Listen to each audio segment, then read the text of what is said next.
Buenas noches, amigos televidentes. Hoy en Punto de Vista hablaremos sobre los páramos, catalogados como espacios de vida y territorios sagrados. Hoy conoceremos la importancia en la calidad de vida natural de nuestra gente. Acompáñenos.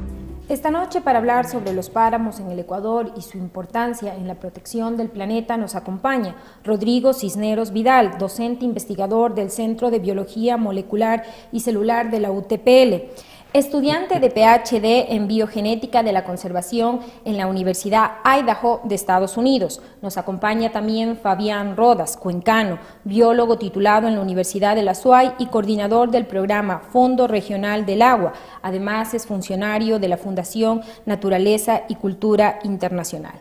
Pero para entrar de lleno en este programa, el equipo de Punto de Vista nos ha preparado un reportaje en el que conoceremos de manera didáctica qué son los páramos y por qué es importante su conservación. Veamos.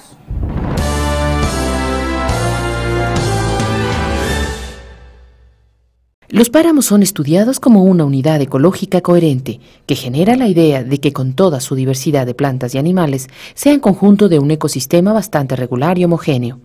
Los páramos del norte y del sur son diferentes, y hay páramos más secos y otros más húmedos. Los páramos son típicos de las alturas andinas tropicales de América del Sur. Este ecosistema se encuentra en Venezuela, Colombia, Ecuador y el norte de Perú, con pequeñas extensiones en Panamá y Costa Rica. Los páramos son ecosistemas muy jóvenes, originados hace aproximadamente 3 millones de años, donde lo que existe es un proceso de posterior al levantamiento de los Andes, ¿no es cierto? Se crean un proceso de la edad del hielo, ¿no? Donde muchas de las especies que estaban subiendo a colonizar estos nuevos hábitats cuando surgieron las montañas, se parten, ¿no? Las poblaciones quedan aisladas por efectos de clima, ¿no? Cambio climático histórico, en ese caso natural, digamos, de las edades de hielo, sobre todo durante el último millón de años. Entonces, al producirse este efecto climático, lo que sucede es que las poblaciones se parten, quedan como núcleos aislados, ¿no? Y al ser poblaciones pequeñas y con poca diversidad genética, empiezan a diferenciarse, ¿no? Y a generar nuevas especies. Los varios intentos de clasificación ecológica han incluido diferentes tipos de páramo. Entre ellos está la altitud, drenaje, la vegetación, la posición geográfica, las condiciones climáticas. Algunas de las especies que existen en los páramos son mamíferos, venado, ganado vacuno, flora, rosetas gigantes, achupallas, palma pambil y bromelias. La parte más alta de los páramos, cerca de las nieves eternas, se denomina superpáramo y está formado por un suelo rocoso cubierto escasamente por plantas muy resistentes. Como un gran depósito de carbono en forma de materia orgánica. La materia orgánica no se descompone allí porque hay condiciones bien especiales, ¿no? Las plantas que crecen en los páramos tienen diversos orígenes. La diversidad generalmente decrece en las grandes alturas, lo que significa que las regiones tropicales del país son las más ricas en especies botánicas. Ecuador, a nivel regional, contiene aproximadamente en los páramos 5.000 especies identificadas de las plantas vasculares. Las cuales el Ecuador es el segundo país, solo Colombia tiene más especies de plantas vasculares que el Ecuador. Y además el Ecuador tiene también una singularidad muy alta en cuanto a géneros. Hay unos 5 géneros que son endémicos de la flora del Ecuador. En el Ecuador existieron más de 20.000 caminos que cruzaban el país de norte a sur y de este a oeste, y cubrían costa y sierra, y una parte de la Amazonía, en el cual lo conocemos como el Camino Principal Andino o conocido como Capañán, Camino del Inca o Camino de los Justos. Capañán es una ruta viva que nos conecta con nuestros pasados incas, pero sobre todo pre-incas, ese pasado de los pueblos que daban origen y fundaron nuestro país. La región de América del Sur tiene 2 grandes columnas. Una es los Andes, que tiene 84 de las zonas diversas del planeta, de las zonas de vida del planeta, están en los Andes. Y sobre los Andes justamente se trazó el camino. Entonces, el camino sube páramos, baja valles, en su trazado tiene una diversidad biológica y cultural de enormes características. Los innumerables sitios y restos arqueológicos confirman la presencia de culturas que usaron el camino principal andino para crear formas de integración administrativa y política, pero sobre todo para concentrar la sabiduría y la cosmovisión del mundo andino.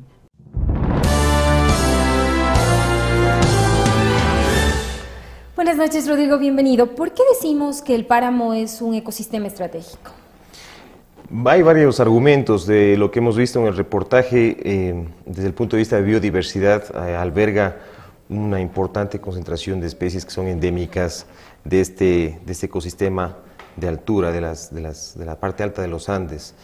Desde el punto de vista humano también tenemos, pues, que también lo citaron en el reportaje, todo el proceso histórico de uso del páramo, incluso desde eventos previos a las culturas incaicas y preincaicas. Los páramos eran centros importantes de cacería y de recolección, de búsqueda de recursos para los primeros habitantes de América hace 10.000 años. ¿Cuál es la función de los ecosistemas de altura? De nuevo, hay que separar las funciones naturales en sí, podríamos reflejarlas como, en el caso de los Andes, la cordillera de los Andes es un centro de acumulación de agua. El brindar una barrera física con disminución de la temperatura hace que todas las aguas que vienen tanto empujadas por los vientos alisios del oriente como de la costa se condensen en los Andes y se precipiten. Entonces finalmente los páramos y los Andes en sí se transforman como en un capturador de agua, y eso tiene dos grandes funciones, una biológica histórica y también una humana, ¿no? Es un centro de acumulación de agua, se lo podría resumir. ¿Los páramos son los responsables de la calidad de agua que consumimos todos? En nuestras regiones podría decirse que sí, o sea, todas las ciudades andinas de toda la cordillera dependen directamente del agua que se capta en los páramos, ¿no? No se me viene a la cabeza ahora una excepción en el que puedas decir, no, esta ciudad no captura agua, porque incluso los ríos costeros, los ríos amazónicos, finalmente tienen su origen en la parte alta, ¿no?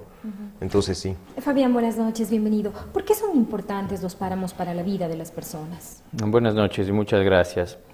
Como lo mencionaba Rodrigo, los páramos tienen varias funciones ambientales. En sí mismo, como naturaleza, ahora, bueno, en nuestra Constitución la naturaleza tiene sus propios derechos, ¿no es cierto?, y tiene su propia función, pero si ya lo vemos desde un poco más hacia el lado antropocentrista, podríamos decir que los páramos cumplen varias funciones ambientales relacionadas con los servicios ambientales, ¿no? Primero, esta función del agua, que es clarísima.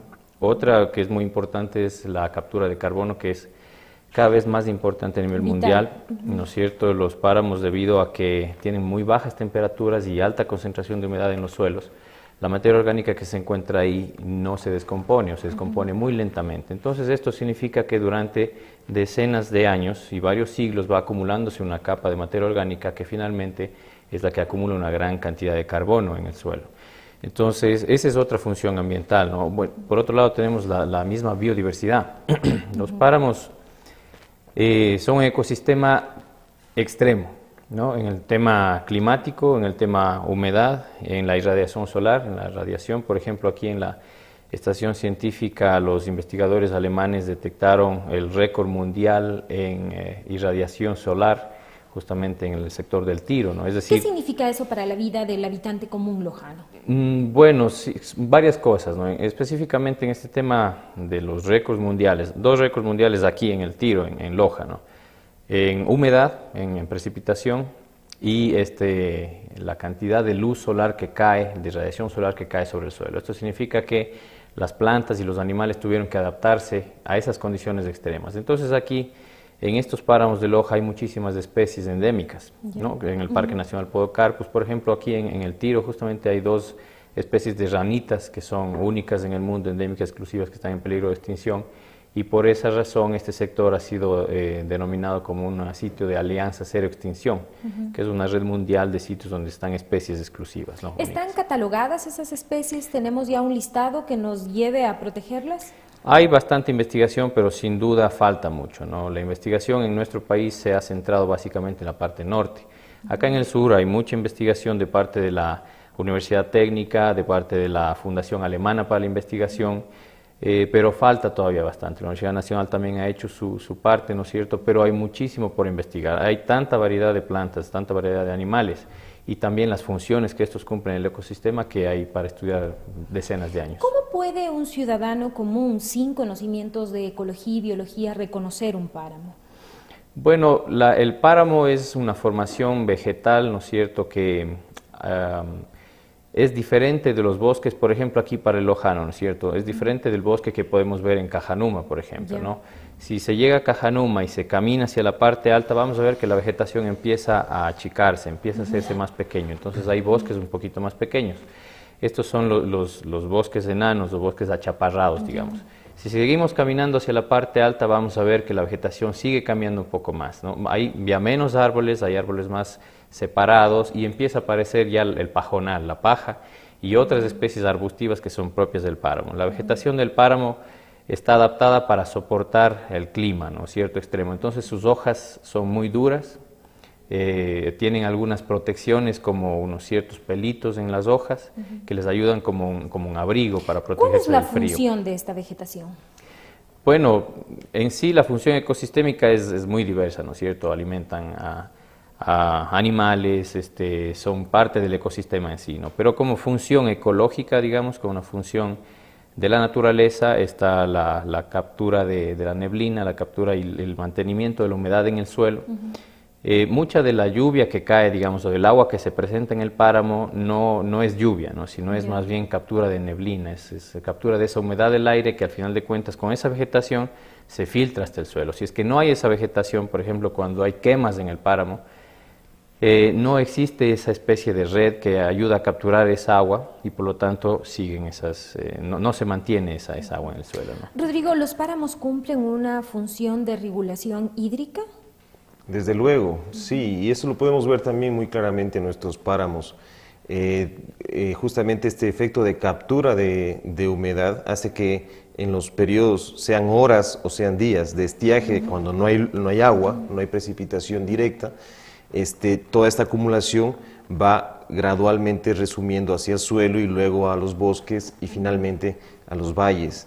Entonces, definitivamente tienen este efecto de regulación, no solo hídrica, sino también térmica, ¿no? ¿Las ciudades, las poblaciones que tengan páramos no van a sufrir a futuro problemas sobre calidad y tenencia de agua o no necesariamente? Esto no es totalmente cierto, porque justamente lo maravilloso, si se puede decir, del páramo es que tiene un nivel de interacción de índole más bien global o regional. Las aguas que se precipitan en los páramos vienen condensadas o vienen siendo evaporadas de la llanura amazónica en nuestro caso y del océano.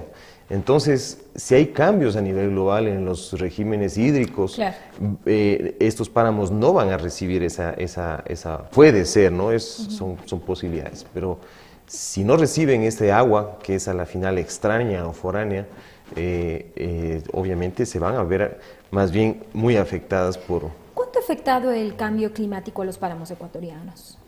Hay indicios que empiezan a levantarse, sí se han encontrado datos concretos, por ejemplo, el tema de los anfibios y de decrecimiento de especies de anfibios está ya registrándose y creo que tiene suficiente bagaje como para decir que ha sido un proceso de efecto, se lo atribuye al cambio climático. En forma indirecta hay una serie de patógenos que aparentemente se han empezado a proliferar por la alza de temperaturas de los páramos que han afectado a estos anfibios. También se ven estos procesos de cambio del comportamiento del clima que no son atípicos, por decirlo, ¿no? Entonces, sí empiezan a haber indicios o a acumularse información de que local o puntualmente los páramos andinos estarían ya siendo sujetos de efecto del cambio climático. Fabián, ¿qué está pasando con los páramos ecuatorianos? ¿La actividad humana, por ejemplo, la actividad agrícola, la está poniendo en riesgo? Tremendamente, pero no solo la agrícola, sino la minería, que es una amenaza muy fuerte y que ya se está sintiendo en muchos sitios. ¿El mandato minero no alivió? Sí, pero temporalmente, y la Claro. minería sigue en este momento, ya se está desarrollando con normalidad, es decir, las concesiones volvieron a funcionar las que habían cumplido, están ¿no? en auge, claro. Sin embargo, hay muy poco control sobre el tema minero. Hay otros impactos que tal vez podríamos desarrollar con un poquito más de tiempo, como por ejemplo la introducción de especies como la trucha, ¿no? Que se hizo hace varias décadas como una política de Estado que afectó muchísimo la biodiversidad del páramo, ¿no? Porque esta trucha... Pero también ha sido un mecanismo de recursos económicos para los pobladores. No necesariamente, estamos hablando de que se han desarrollado algunas piscifactorías, pero lo que originalmente hizo el Estado fue llevar estos peces a las lagunas de los páramos para fomentar, digamos, que cuando una persona, un pescador suba, encuentre algo para pescar, ¿no? Es decir, se hizo totalmente de forma inconsciente. La propuesta del sector ecológico que ustedes representan es cero intervención humana en los páramos. No, eso no es para nada una posición lógica, ¿no? La propuesta es que los páramos sean primero entendidos, conocidos, estudiados, ¿no es cierto?, sea comprendida su función ambiental, valorada esa función ambiental y que el ser humano empiece a ser parte de ese ecosistema, pero con una visión de mediano plazo y de largo plazo. ¿A quién le corresponde esa valoración? Bueno, a todos, ¿no? A todos, todas las personas que podemos visitar el páramo, conocerlo, podemos hacer una valoración ya, una valoración por más que no sea científica, es una valoración de experiencia, ¿no es cierto?, el conocimiento de ese lugar.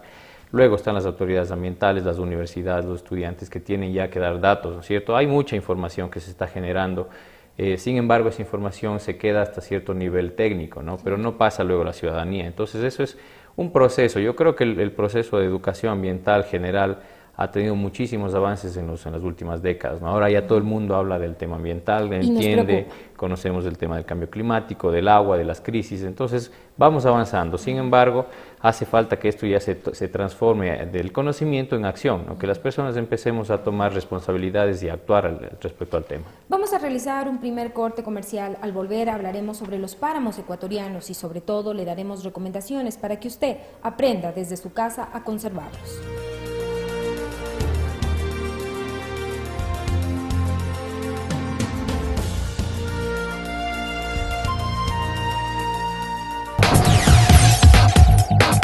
Siempre he creído que debes ser perseverante en todo lo que haces. Estudiar a distancia en la UTPL me dio la oportunidad de ser un abogado y llevar a la par mi carrera policial. La comunicación siempre ha sido algo grandioso en mi vida.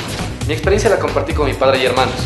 Ahora, todos estamos en la UTPL. ¿Qué me permite compartir mi tiempo entre mis actividades, mi familia y mis estudios? La mejor opción para escribir mi propia historia de éxito. Escribe tu propia historia de éxito. Universidad Técnica Particular de Loja. Decides ser más.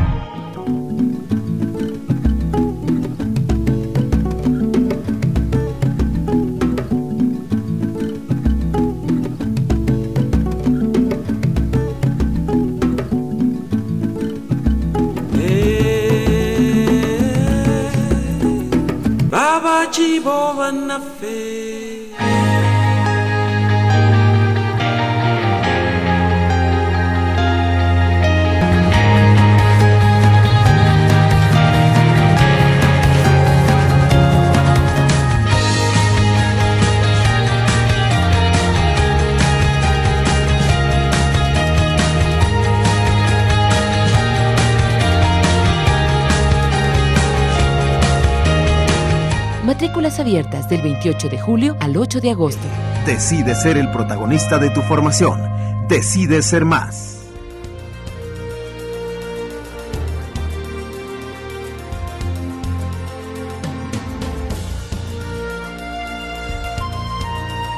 En este segundo bloque de Punto de Vista analizaremos la relación que el páramo tiene con la calidad del agua. Nuestros entrevistados nos hablan además del impacto que provoca en los páramos el calentamiento global. Veamos.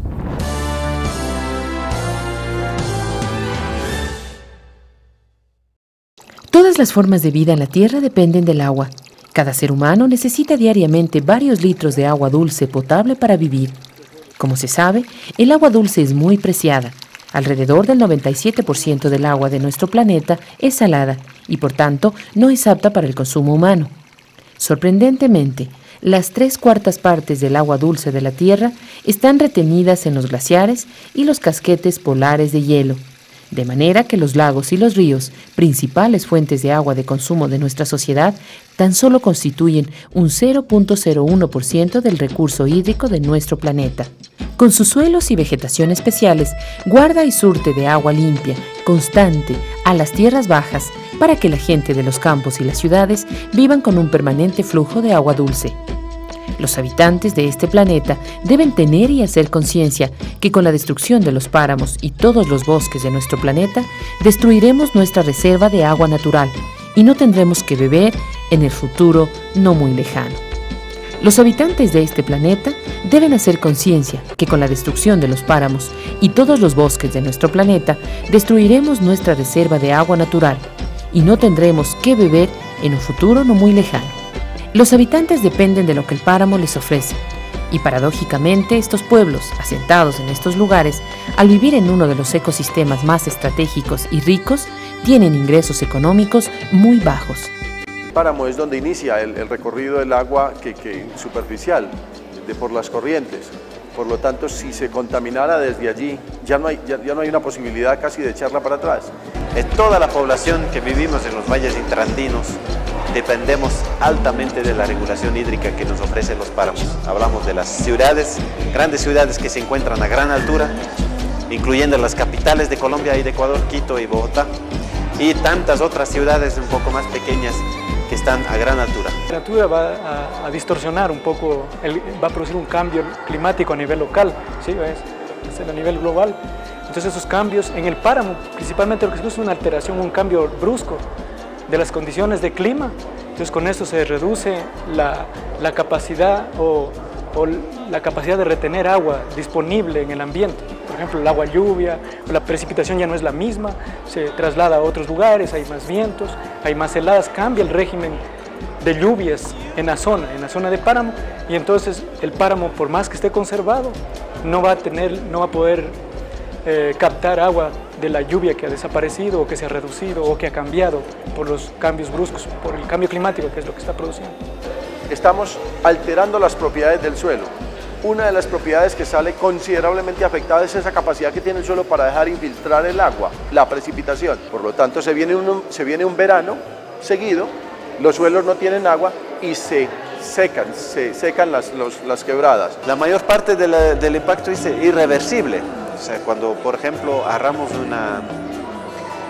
un páramo, la regulación hídrica se pierde en forma irreversible. O sea, si luego nos arrepentimos y tratamos de recubrir de nuevo con vegetación o reforestamos, no regresamos a la misma capacidad reguladora que ese páramo tenía antes, aún con una nueva cobertura vegetal, porque hay un daño irreversible dentro de los suelos.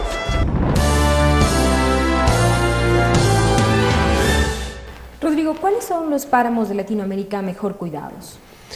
De lo que tengo entendido, nosotros poseemos extensiones de páramo quizá de las mejor conservadas de lo que se conoce como ecosistemas páramos. Precisamente la región sur del Ecuador, si comparamos todo el callejón, toda la cadena montañosa interandina, los páramos del Parque Nacional Podocarpus tienen una baja tasa de intervención. ¿Qué se ha hecho para que estén en este nivel? Yo creo que medidas tangibles son el hecho de haber declarado áreas protegidas en estos sectores, ¿no? Es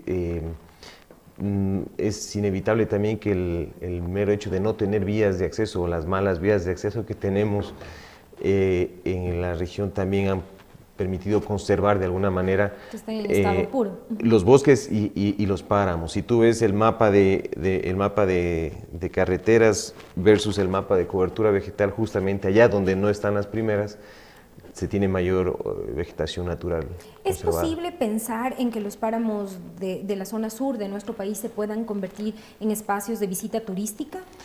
Esto hay que manejarlo también con pinzas, lo han sido. Históricamente, desde la creación del parque y antes de ello, la ruta típica de acceder a las lagunas del Compadre en los meses de noviembre, diciembre ha sido ya casi una tradición lojana. Turismo de aventura. Sí, a raíz de la apertura de la vía que comunica Espíndola con Amaluza también ha abierto mucho la visita de turistas y turistas religiosos o bajo el tema de chamanería, visitan las lagunas negras de Jimbura, pero creo que eso todavía no ha sido suficientemente estudiado en términos de cuánto impacto genera esta actividad.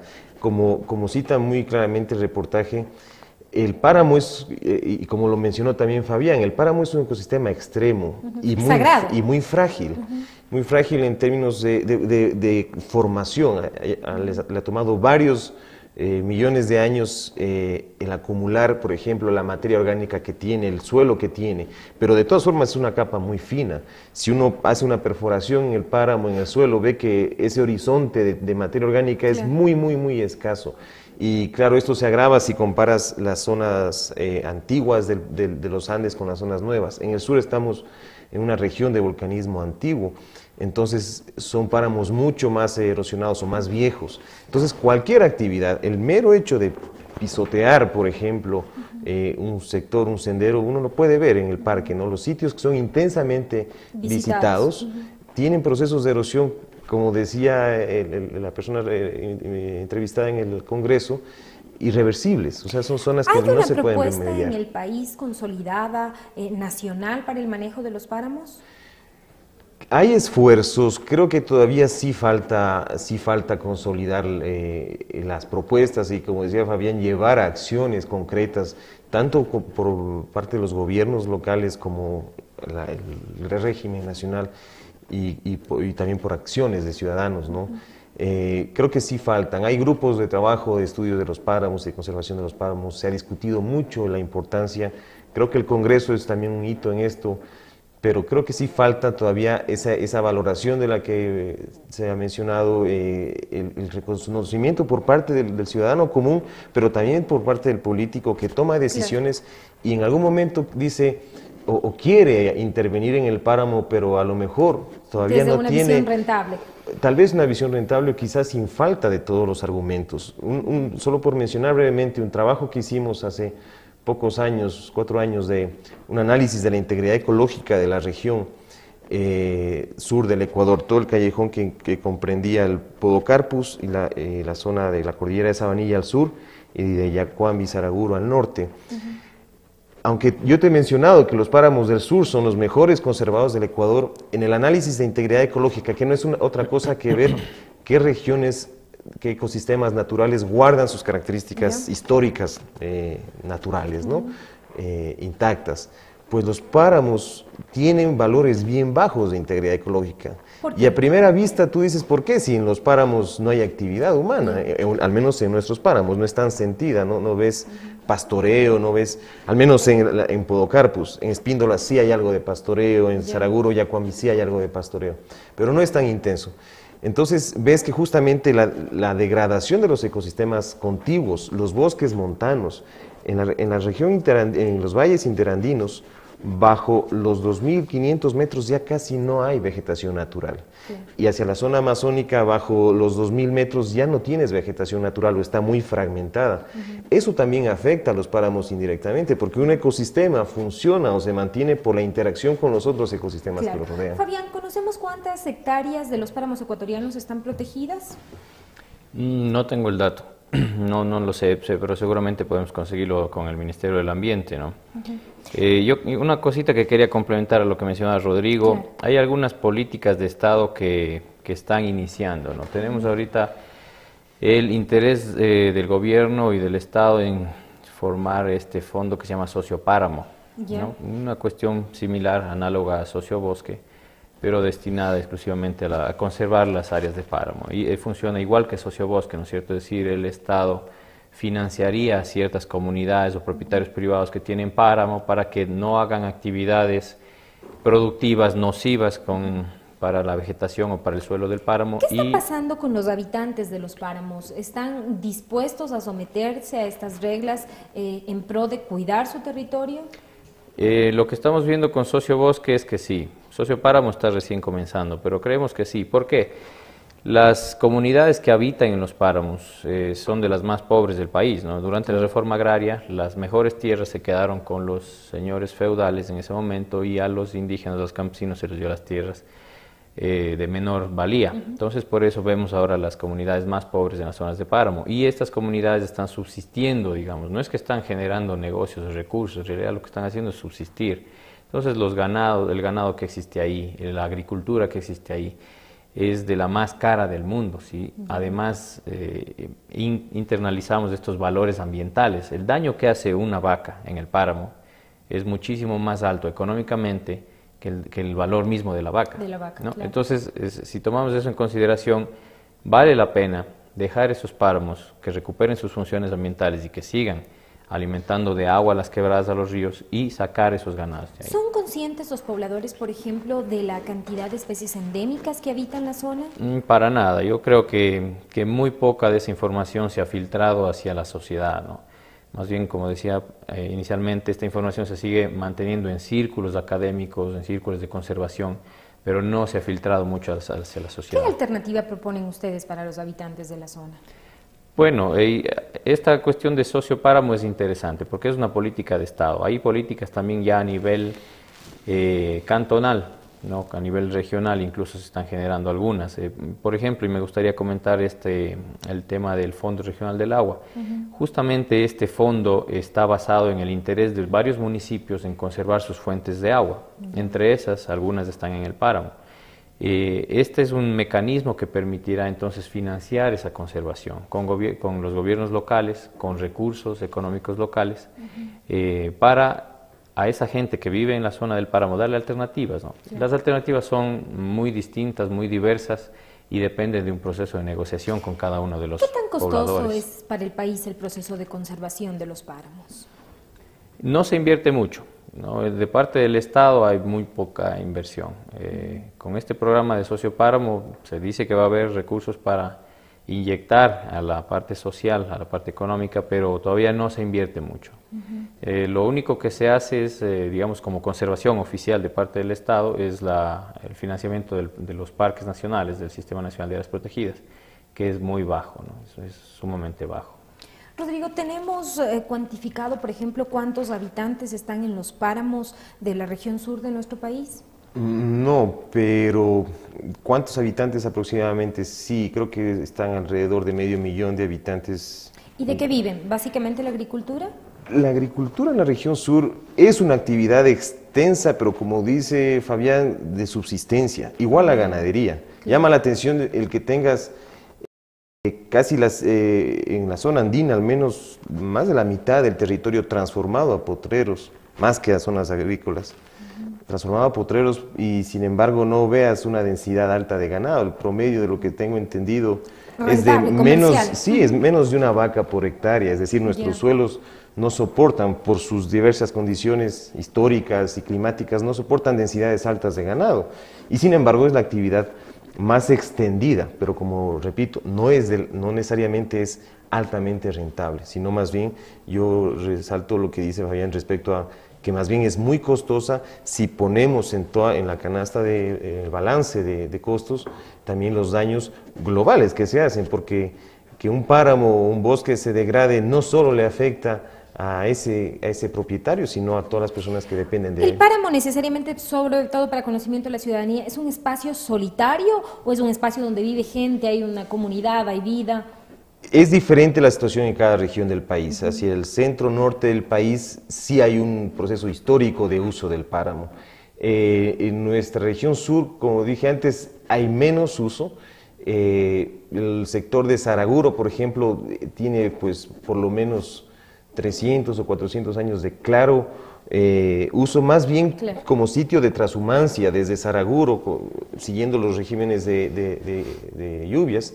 La gente de Saraguro se ha trasladado hacia las zonas bajas de Yacuambi para pastoreo. Entonces el páramo se transforma como un sitio de contacto y algo de pastoreo, pero la transhumancia sería como la actividad principal desde hace algunos años atrás. hacia la frontera, hacia Espíndola, hay algo de pastoreo, pero no tiene la intensidad de uso ni agrícola, por ejemplo, que tienes en la provincia de Chimborazo o en Cañar, que sí ves páramos realmente arados y trabajados por la gente, ¿no? Vamos a hacer un segundo corte comercial. Al volver, no se pierda una experiencia que les muestra a los niños cómo proteger los páramos.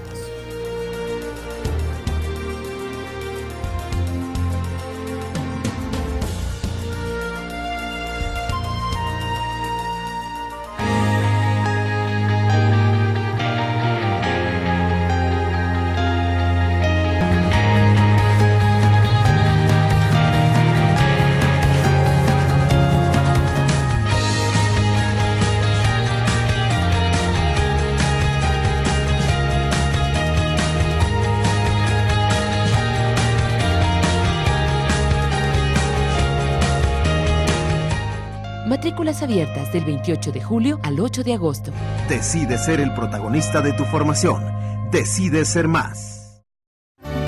Ecolac, el sabor de la pureza. Los productos Ecolac aportan nutrientes y beneficios para tu salud. Queso fresco. Queso mozzarella. Quesillo. Crema de leche. Mantequilla. Manjar. Yogur con nuevos sabores. Mango, vainilla y guanábana. Disfruta de nuestro nuevo producto. Leche pasteurizada y homogenizada. Ecolac garantiza la inocuidad y calidad de sus productos. Viva sano y fuerte. Consuma productos Ecolac. Ecolac, Ecolac, el sabor de la pureza.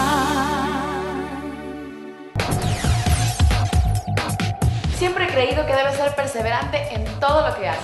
Estudiar a distancia en la UTPL me dio la oportunidad de ser un abogado y llevar a la par mi carrera policial. La comunicación siempre ha sido algo grandioso en mi vida.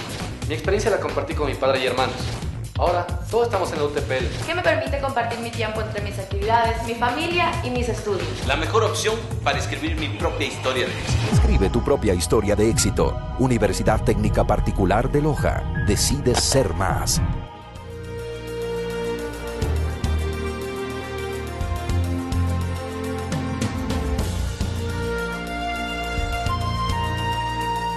Paramitos es un evento que busca concientizar a los niños sobre el cuidado del ambiente, sobre todo a los más pequeños que viven en las alturas. Este evento se realizó en la Universidad Técnica Particular de Loja y contó con la participación de niños habitantes de los páramos de Colombia, Venezuela y Ecuador. Veamos.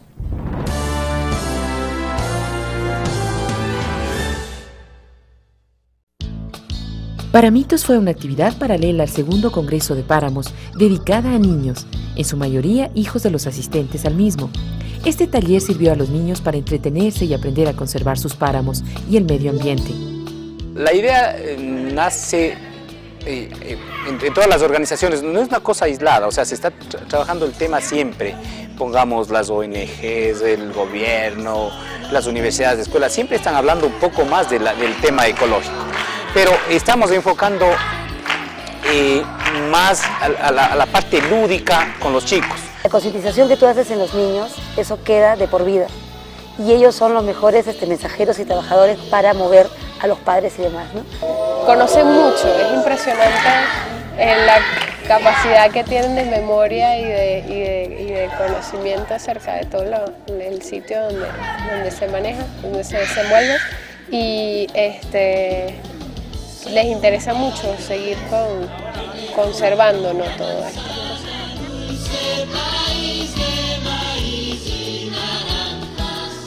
Dulce país, yo quiero verte siempre bien. Vemos todo lo que hay en el páramo, todo el día. Primero nos vamos a ver las plantas, vemos las huellas de los animales que caminan. Estamos aprendiendo a no destruir los páramos. Cuentos, juegos, música y danza fueron las principales actividades que los niños realizaron, sin olvidar que aprendieron cosas que les servirán en el futuro y cuidarán el planeta. Son chicos de 4 países, Venezuela, Colombia, Ecuador y Perú. Bueno, hemos hecho mucho trabajo en grupo, hemos incentivado en la parte artística. Hemos hecho cuentacuentos, es un cuento que se ha trabajado, está muy bien trabajado, mejor dicho, se ha trabajado con especialistas. Nosotros movemos mucho el trabajo interdisciplinario. Una historieta realmente, es un libro que es una historieta que habla de un oso que ya cree estar en la madurez y que tiene que salir a buscar su nuevo territorio. Y se demuestra la enseñanza que podemos dejar ahí, que cada vez les es más difícil encontrar una zona donde ellos puedan hacer su nueva familia, reconoce el daño que hacen los humanos y que a fin de cuentas, por más lindos y buenos que sean estos animalitos, cada uno tiene su sitio, ¿no? El oso en su hábitat y los humanos en su sitio. Bueno, estamos haciendo una canción con la letra inventada por los mismos niños y estamos hablando sobre la conservación de los páramos, sobre su lugar y la importancia que tiene para el mundo. Bueno, es una canción que dice sobre la vida de ellos mismos en el páramo. Y la primera parte dice que mi páramo es el mundo. Tú lo debes cuidar, si lo destruyes no podremos respirar. Entonces habla sobre su vida en el páramo. Si este trabajo que estamos haciendo ahora, o sea, no digo que sea lo máximo que estamos haciendo, pero si este trabajo se lo hubiese hecho hace unos 50 años, no tendríamos los problemas que tenemos ahora. Tendríamos gente totalmente consciente de lo que pasa con el mundo, con el páramo, con la ecología, con la tierra y con todos los problemas ambientales que tenemos.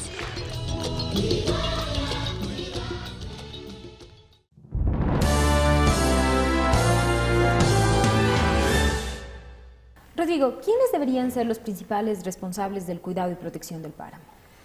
Creo que todos, pero también me gustaría resaltar el que si dependiese del uso o de la dependencia del páramo, entonces de pronto encuentras un desbalance en la responsabilidad, ¿sí?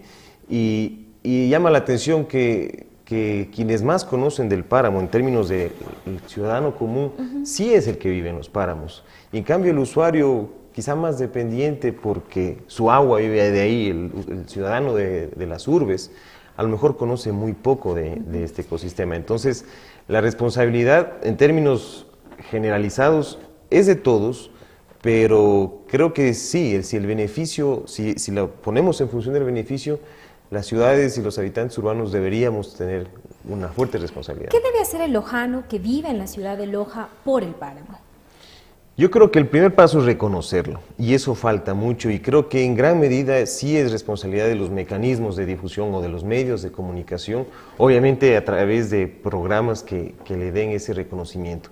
Como veíamos el reportaje, los niños son súper receptivos, la juventud, yo tengo mucha esperanza en ese pensamiento crítico que nuestra juventud contemporánea nos muestra ante diversos factores sociales, pero creo, y por ende creo que si se les plantea y si se les deja, se les facilita información suficiente como para que empiecen a discutir y a reflexionar sobre la realidad de los páramos, por ejemplo, y de los servicios que nos brindan, creo que esa juventud va a ser reactiva, ¿no? Entonces...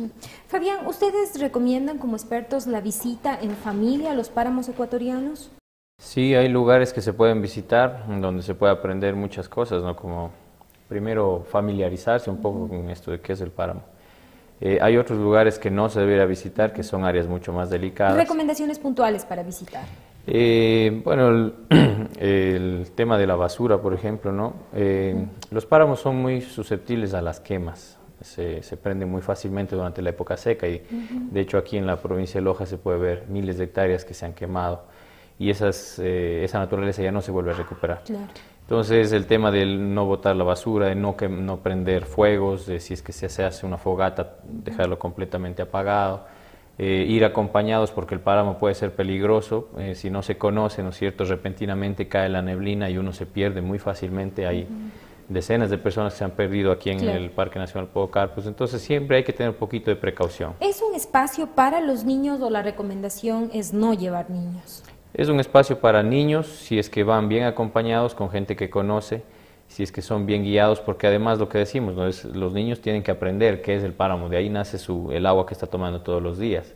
Entonces vale la pena que se le lleve, se le conozca. Hay muchos mitos, muchas tradiciones en los páramos, hay plantas medicinales, hay usos tradicionales, hay muchas cosas que aprender en el páramo. Lo que hace falta es una organización, ¿no es cierto?, que lleve a ese turista urbano a conocer esos páramos. Hay, por ejemplo, en Saraguro hay algunas empresas de turismo comunitario que están haciéndolo, ¿no? Pero no se conoce mucho, no se aprovecha mucho y generalmente lo que se hace es una visita de un ¿Es momento. relativamente costosa la visita? Depende a dónde se quiera ir, cuánto tiempo se quiera ir, esto ya depende de los paquetes turísticos, pero aquí es muy fácil, en Loja se puede acceder en 30 minutos al páramo, o menos incluso, ¿no? Si se va a Cajanuma se puede subir por ahí 10 minutos caminando por el sendero y ya se empieza a sentir ese ambiente de páramo. Rodrigo, ¿qué páramo tú recomiendas visiten las familias locales? Yo creo que los páramos a visitar para efectos didácticos de la familia, de los niños, son los páramos que ya están usados por la gente. Esa sería mi recomendación. No solo un par de nombres. Saraguro mismo, sí, las rutas que tienes hacia las diferentes zonas desde Loja hacia Zamora, en la vía a Zamora tienes el sector del Tiro. Desafortunadamente ahora por efecto de la construcción de la carretera veo que está siendo muy intervenido y ha cambiado mucho ese paisaje, pero es de fácil acceso. Si subes hacia Catamayo, estás en todo el sector de la transición hacia la entrada en la entrada acera, es páramo eso. Y es páramo en alguna medida ya intervenido, pero no va a ser grave el que, por ende, familias o turistas puedan entrar de un paseo por la zona, aunque no haya necesariamente las instalaciones. Creo que la opción de Saraguro es mucho más consolidada porque sí hay gente que te muestra y además puedes ver el tema cultural relacionado. En Jimbura también hay un esfuerzo de turismo relacionado al páramo y a las lagunas. Y ¿Qué puede encontrar el ciudadano en Jimbura? A ver, hay algo que yo sí quisiera dejar y ojalá se discuta más sobre esto. Yo creo que hemos vendido mal nuestra oferta turística de la biodiversidad del Parque Nacional Podocarpus y de los Andes en sí. Uno en un paquete turístico ve imágenes de osos andinos, de tapires, y quizá nunca en tu vida puedas ver uno. Y cree que se lo va a encontrar a la vuelta. Exactamente, y esa información hay que manejarla bien porque quizá generas decepción luego en el turista. Dices, bueno, yo pensaba ver un tapir. No ve las especies. Y va a ser difícil. El páramo te ofrece paisaje, te ofrece escenario, te ofrece sensaciones, te ofrece frío, te ofrece contraste en poco tiempo de salió el sol, ahora llueve. Ese tipo de experiencias que pueden ser valoradas, súper valoradas y explotadas en términos educativos. Eso es lo que te ofrece el páramo. Si quieres, ha habido mucha polémica en torno al tema de poder visitar las lagunas del páramo. Yo creo que el costo-beneficio también hay que discutirlo. Los accesos que hay ahora, los que hay a las lagunas de la región, como el recientemente construido hacia Yacuambi, ya es una vía existente que te podría permitir ver lagunas de páramo. En Jimbura, aunque está un poco lejos, puedes llegar a páramo caminando, a lagunas de páramo caminando 5 minutos, es decir, puedes ir en carro, dejar el carro ahí. Fabián, y acceder. ¿existe información clara, hay rutas turísticas, mapas, señalización que le permita a un ciudadano común llegar a los páramos? No, falta mucho en ese tema. De hecho, creo que una guía interesante es la guía de aviturismo que salió en Loja hace un par de años. En esta hay algunos sitios que se puede visitar de páramo, ¿no? Pero no es que hay información que se pueda uno ¿Qué tiempo recomiendan llevar. ustedes estar en un páramo de la región sur? Depende del objetivo, ¿no? Uno puede irse a quedar ahí varias noches, a caminar, a pescar, a conocer simplemente, o puede ir un momento, digamos 1 hora, 2 horas y bajar, ¿no? Depende del interés, del ánimo de la persona. Por ejemplo, lo que decía Rodrigo, las sensaciones que uno puede vivir en el páramo son indescriptibles y además dejan huella profunda, ¿no? en los niños o en los adultos que van. El hecho de dormir en una carpa, que uno se muere de frío, amanece, todo está congelado alrededor, o simplemente cuando uno baja empieza a sentir el cambio de temperatura y llega a la casa con muerto de hambre y la peor sopa que pueda hacer es la mejor del mundo para uno. Esas son cosas que le dejan a uno huellas, le dejan marcado y simplemente eso es lo que hay que vivir, ¿no? No hace falta la información técnica, es una cuestión complementaria, pero lo que hace falta es ir, conocer, experimentar y respetar el sitio. ¿Hay una época específica, un mes específico donde las condiciones climáticas son mejores y ustedes recomiendan la visita? Sí, especialmente durante la época de verano, aunque ahora eso ha cambiado mucho, especialmente para el tema de la subida a las lagunas del Compadre, ¿no es cierto? Hace varios años había este veranillo, pero veranillo que era en el mes de noviembre, diciembre. Pero ahora, los últimos años no ha existido yo de hecho estoy varios años queriendo subir, planificando, pero llega el día y está totalmente nublado, lluvioso, y es muy peligroso ir en esas condiciones, ¿no? Pero eso sería solo como para finalizar. No necesariamente tienes que buscar el buen día, el buen clima, basado en lo que hemos dicho antes. O una fecha específica. Subir en un momento de lluvia, así sea un momento, un instante, una media hora, en el que estás ahí, te bajas del vehículo, sientes ese frío, sientes el recogimiento y... Sí, ese tipo de sensaciones. No necesariamente implica ni ser un experto en páramos o en montaña, simplemente es relacionarte por un instante. Entonces, porque el páramo es así, el páramo es cambiante.